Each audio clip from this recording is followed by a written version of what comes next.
tell you the truth, I could care less about this town of summer. I don't tend to live here. There's very little here that interests me. I'm not that much interested in the people. But if I'm to become someone, somebody else must be something. I can only find me through finding someone else. Self-seekers seldom find themselves. Human beings, to be able to relate to another human being, to be able to think with another human being, to be able to enter into some sort of relationship with another human being, to be able to see the tree as he sees it. No two men ever see the same tree. I mean, all right, we recognize it's got a bark out of a woody substance, it must have roots, it must stand up straight, it has leaves, and there's the oxygen, carbon dioxide cycle, and it gives off moisture and this, that, and the other, but the tree. No two men really ever see the same tree, and if I can possibly understand how someone else sees the tree, maybe my own vision becomes a bit clearer. If I can understand how another man thinks, even though his thinking is counter to mine, even though he doesn't quite agree with me, maybe I can come to a little better understanding of how I think, and more important, why I think the way I do. It's like using guns to shoot people and kill them. When I shoot a gun, when I pull that trigger, I feel like I own the world, you know. There's no way of stopping me.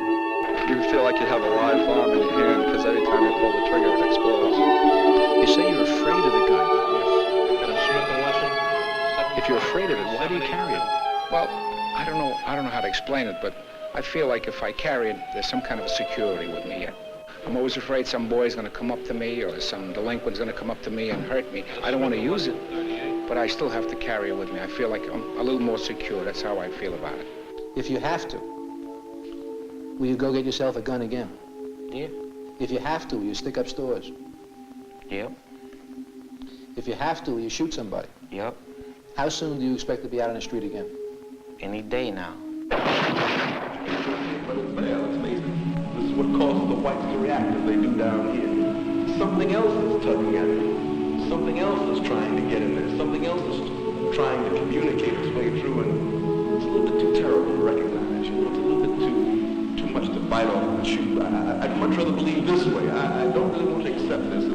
It's easier for me to go along the way we've been going. Something else is rattling around in their minds. Some other little thing that they can't really put their finger on. They can't really articulate it. It's the ghost that always lies in the peripheral vision. Every time I try to swing my vision around a focus on it, it always moves behind a boulder or a stump or disappears just over the horizon. But it's there, and it's maddeningly there. And either I must get it or remove it, one or the other. Either I must have it or wipe it out, destroy it. And me with my black skin and my woolly hair personifies this little thing that keeps dodging, ducking out of the way. But the only trouble is I don't dodge and duck. I stand right there.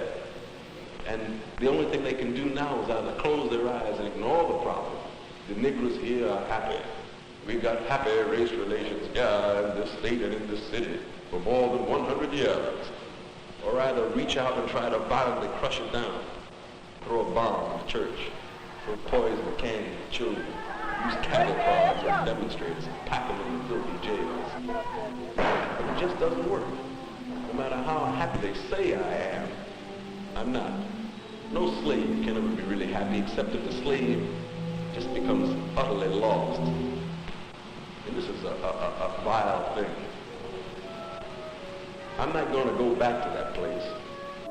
You're watching WSB television. My wife and I have been staying for 27 months. We eat here, we sleep here, and I'm not going to let nobody coming off that street and take it away from me as long as I got a little breath in this body. You didn't have the gun on your person and your backside? You just handed the gun to her? Handed the gun to her. And then what happened? It just went off. There's no concept of right and wrong. There's no concept. They've moved beyond good and evil. They have no concept. But then we have to ask ourselves, why don't they have any concept? Who's going to tell them? The local minister who's running a hustle in the anti-poverty programs? Our local officials that organize these kids to come down and demonstrate at City Hall in order to get more poverty money from Washington? Who is going to really direct these kids? The teacher, who all the teacher is interested in is getting a smaller class and more pay?